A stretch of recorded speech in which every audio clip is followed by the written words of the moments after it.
Un des projets qui fait parler beaucoup de monde là actuellement, c'est le projet Ethena. Ethena, avec son token ENA, est un projet qui s'est lancé récemment à travers le Binance Launchpad. Quand on voit le Binance Launchpad, c'est un moyen de récupérer les crypto-monnaies gratuitement. Donc, tu vas staker les BNB, le FDUSD et tu vas récupérer ces projets qui sont en train de se lancer. Là, actuellement, où je parle, il y a un projet qui est dans le Launchpad de Binance. Donc, si tu n'as pas staké tes BNB, tu peux aller staker sur Binance et tu récupères quelque chose. Bien que j'ai déjà expliqué une stratégie qui peut être beaucoup plus profitable que d'aller simplement staker là-bas. Mais bon, bref. C'est pas le but de cette vidéo. Le but de cette vidéo, c'est de t'expliquer pourquoi Binance a investi dans ce projet. C'est que généralement, quand Binance lance un projet à travers le Launchpad, c'est un projet dans lequel ils ont investi. Vous imaginez pas qu'ils ont investi dans un projet dont ils n'ont pas pris la peine de regarder et de comprendre ce qui se cache derrière le projet. Donc, quand on arrive sur Ethena, on voit ici, bien évidemment, Binance Lab. Reste donc jusqu'à la fin de cette vidéo et tu vas découvrir ce qui se cache derrière le projet Ethena. C'est juste quelque chose d'assez intéressant, donc tu ne peux te permettre de rater.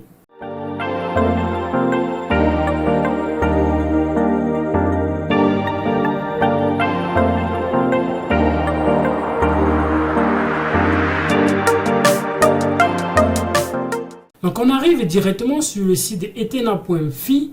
On tombe sur cette page d'accueil et cette page d'accueil nous montre directement effectivement les personnes qui sont derrière ce projet. Et là, on va voir directement Binance, OKX, Bybit, qui sont les exchanges bien connus dans cet écosystème. Et là, on voit ici quelque chose d'un peu intriguant, 17%. 17% sur un stablecoin.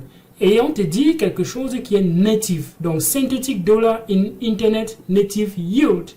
On peut bien se poser la question immédiatement, mais comment on peut avoir 17% sur quelque chose qui est stable? Plusieurs personnes vont directement catégoriser cela de chaîne de Ponzi. Et bien, reste jusqu'à la fin de la vidéo. Tu vas comprendre comment c'est ingénieux ce qu'ils ont fait. Bien que j'avais déjà expliqué cela dans une vidéo, dans une précédente vidéo, quand je parlais d'un stablecoin sur la blockchain du Bitcoin, plusieurs personnes ne comprenaient pas ce que je voulais dire.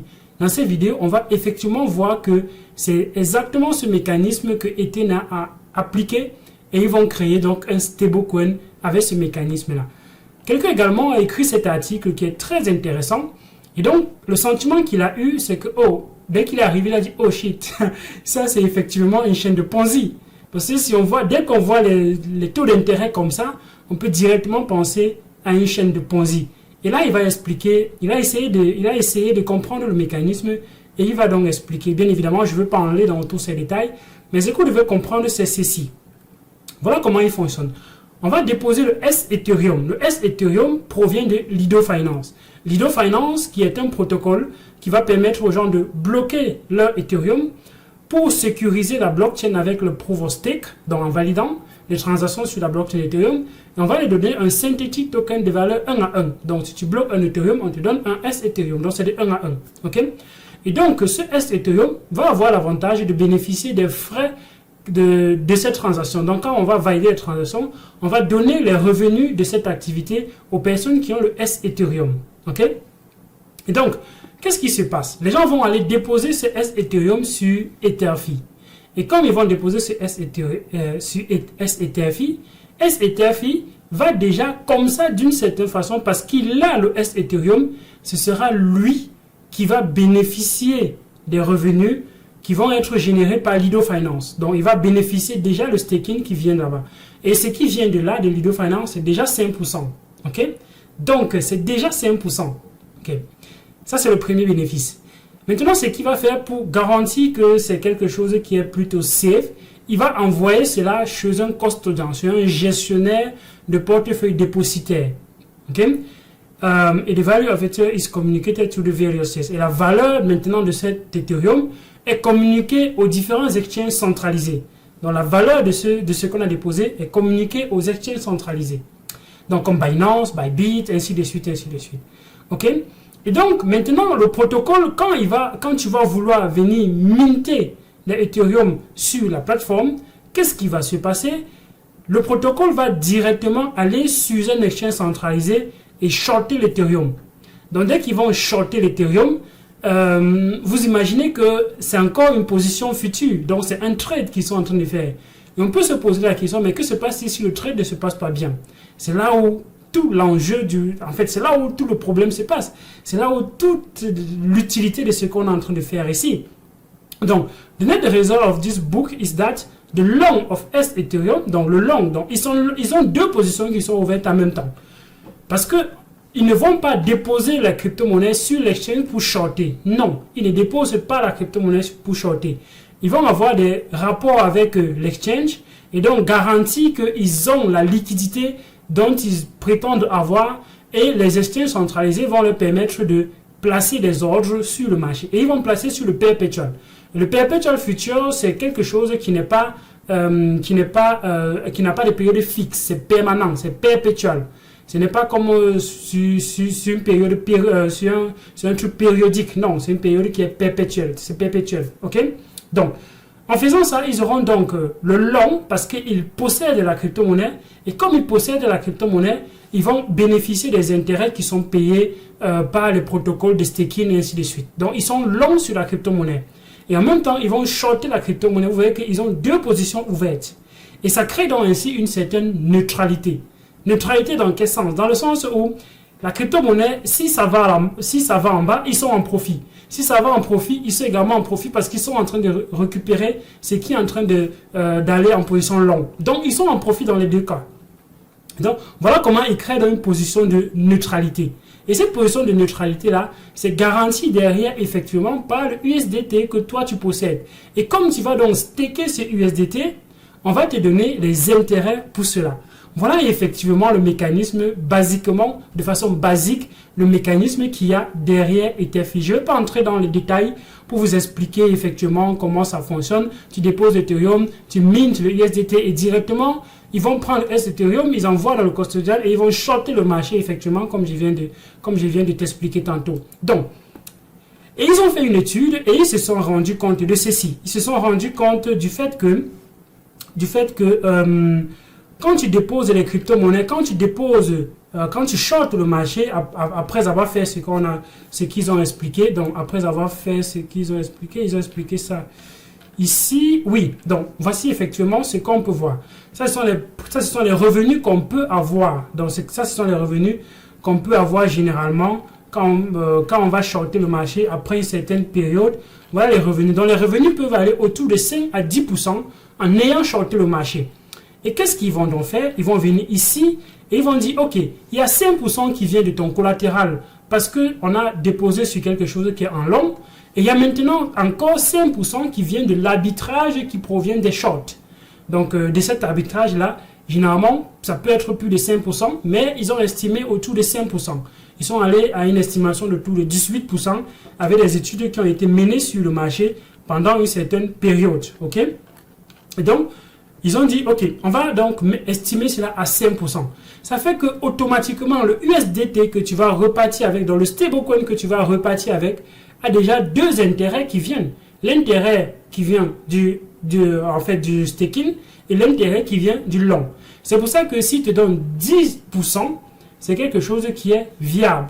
Et maintenant, pour accélérer encore sur leur plateforme, il y aura une autre partie de cet intérêt qui seront payés au token de la plateforme. Et ce token de la plateforme, c'est le ENA.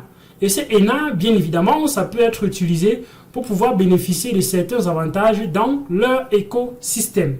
Voilà comment ce token fonctionne et voilà pourquoi les gens sont en train de penser que c'est un mécanisme qui est plus intéressant pour créer un stablecoin qui est décentralisé. Parce qu'avec ça, on va créer un stablecoin qui est décentralisé, qui est backé derrière par l'Ethereum. L'Ethereum ayant un effet qui est très considérable dans l'écosystème crypto-monnaie, en étant passé en preuve d'enjeu, c'est beaucoup plus intéressant et on voit même des Layer 2 qui sont aujourd'hui en train de bâtir leur blockchain sur le staking, sur la logique du staking de Ethereum.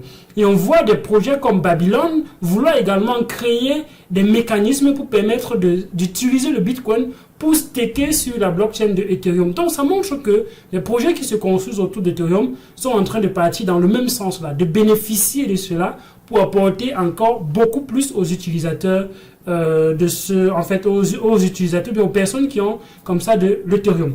Voilà pourquoi quand on arrive ici et qu'on voit 17%, il y a en réalité 10% qui est garanti par ce mécanisme-ci, et les autres 7%, ça peut venir effectivement du staking, des redistributions en ENA, ça peut venir également de ce short qui peut être à un moment donné beaucoup plus intéressant que ce qu'on a mentionné ici, et donc supporter cela beaucoup plus facilement. Donc quand vous arrivez et que vous regardez simplement les intérêts, ne jugez pas. Il faut essayer de comprendre le mécanisme qu'il y a derrière. La force d'un projet réside dans sa capacité à gérer les risques, à gérer les cas où ça ne pourrait pas bien se passer. Et Athena a effectivement beaucoup de cas où ça ne pourrait pas bien se passer. Mais comment est-ce qu'ils adressent cela? On a dit par exemple qu'ils vont prendre des positions short pour pouvoir maintenir les longs qu'ils ont pris. Donc ils ont short et ils ont long. Que se passe-t-il par exemple si Lido Finance disparaît? Que se passe-t-il, par exemple, si l'exchange ferme les portes, comme le cas de FTX? Que se passe-t-il, par exemple, si la position short ne se passe pas bien? Est-ce qu'ils vont donner les revenus négatifs aux personnes qui ont investi? Parce que le mécanisme de fonctionnement de Ethena, c'est quoi? Quand vous allez venir déposer, donc ça c'est celui qui vient déposer, il peut minter les USDT. Et quand il va minter les USDT, c'est là où on va shorter le marché. Donc on va shorter le marché parce qu'il vient de minter. Maintenant, quand il va venir redonner les USDT pour récupérer ces Ethereum, on va donc aller annuler la position. Donc, on va fermer la position de short pour venir maintenant le rembourser. Et donc, on peut se poser la question, est-ce qu'il va ressortir forcément avec un profit? Donc, il y a effectivement, ils se sont posés ce genre de questions et ils ont effectivement proposé des solutions en allant dans ce sens, ou bien en vous expliquant que ces solutions-là, en réalité, ces problèmes-là, en réalité, ne sont pas les problèmes où ça n'arrive pas dans la majorité des cas dans ce qu'ils ont fait. Donc, le funding risk ici, ils expliquent ça par la capacité au portefeuille de pouvoir aller avec un investisseur, de pouvoir ressortir avec quelque chose qui est négatif. Donc, tu investis et après, tu repars avec quelque chose qui est négatif. Et donc, ils ont essayé d'évaluer cela et ils ont eu cette courbe. Et cette courbe-ci, sur 30 jours, dans le MA de 30, dans le moyen mobile de 30, ça montre plutôt que, généralement, ça se passe plutôt bien. Et donc, c'est la partie qui est en dessous de 0 ici, qui peut être inquiétant quand c'est en dessous de 0. C'est là où tu peux ressortir avec quelque chose de négatif.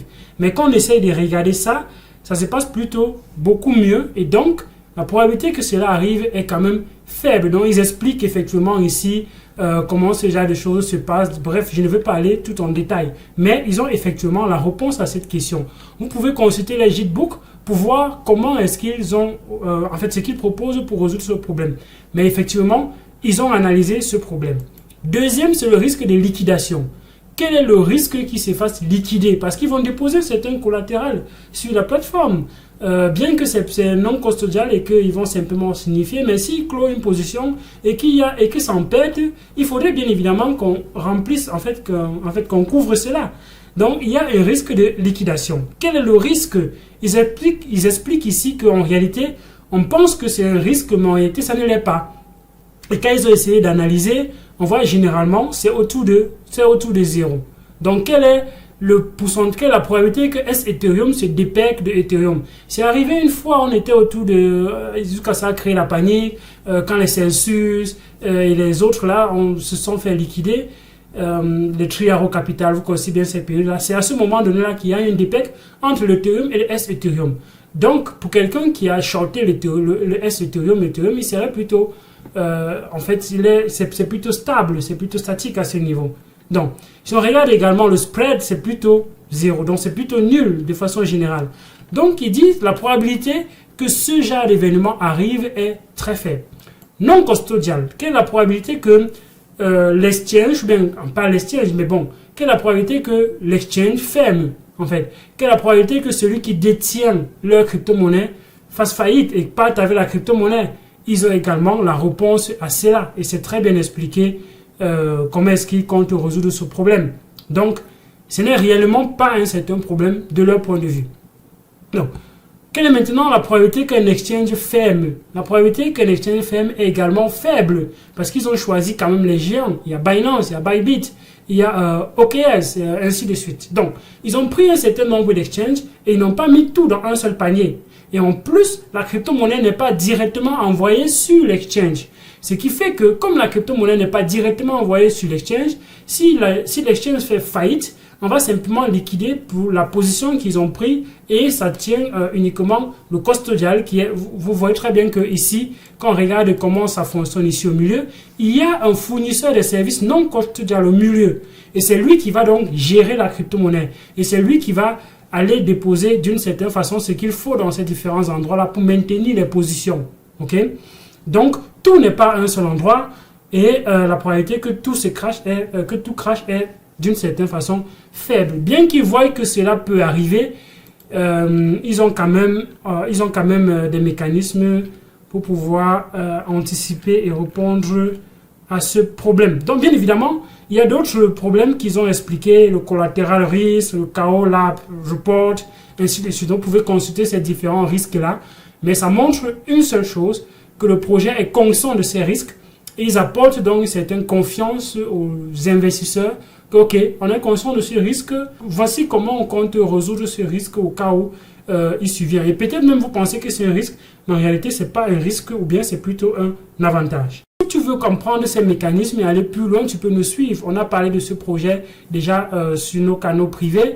Et également, en description de la vidéo, tu trouveras le lien du groupe Telegram. Tu trouveras également Facebook, WhatsApp, le channel.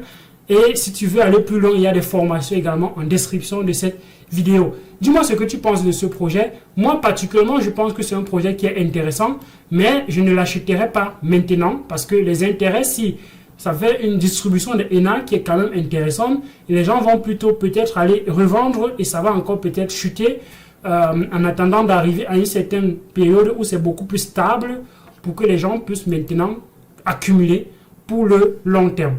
C'était Elvis Konjo, à d'autres vidéos sur la chaîne. Porte-toi bien. Ciao!